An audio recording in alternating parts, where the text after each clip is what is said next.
Mbrojtja e të drejtave të grave është kthyer në betejë së ashpër politike në disa shtete. Konventa e Stambollit, traktat i Këshillit të Evropës për të parandaluar dhunën kundër grave, është ratifikuar nga 39 shtete, përfshirë Kosovën dhe dikur është konsideruar historike. Mirëpo tani ka zëra që refuzojnë ta ratifikojnë apo tërhiqen krejtësisht prej saj. Pse po ndodh kjo? In my opinion, a populistic approach of politicians who have no arguments and they try to create their programs and their strategy on the so-called against woke agenda. Letonia është aktualisht në krye të sherrit. Pavarësisht kundërshtimeve të kryeministres, deputetët votuan në tetor për tërheqjen nga traktati që e kanë ratifikuar vetëm një vit më parë. Ata argumentojnë se ligjet ekzistuese janë mjaftueshme dhe e hedhin poshtë definicionin e konventës për gjinin si konstrukt gjinor. Presidenti i Letonisë e ka kthyer ligjin në parlament më 3 nëntor, duke thënë se dërgon mesazh kontradiktor të shoqëria letoneze dhe aleatët ndërkombëtar. Presidenti i Asamblesë Parlamentare të Këshillit të Evropës insiston që nuk ekziston ndonjë agjendë e fshehur në traktat. It's not about redefining families as many populists would like to say. It is simply about protecting women.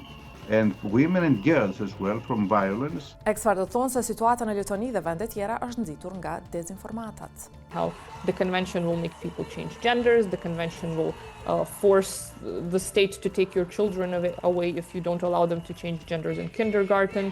This will force men to go into women's toilets. Just absolutely absurd arguments that have nothing to do with the content of this, piece of international law. Letonia nuk është e vetme në këtë pikë. Parlamenti i Çekisë e ka refuzuar ratifikimin e konventës vitin e kaluar. Qeveria paraprake e Polonisë ka tentuar të tërhiqet, mirëpo udhëheqësia e re qendrore e ka ndryshuar kahen.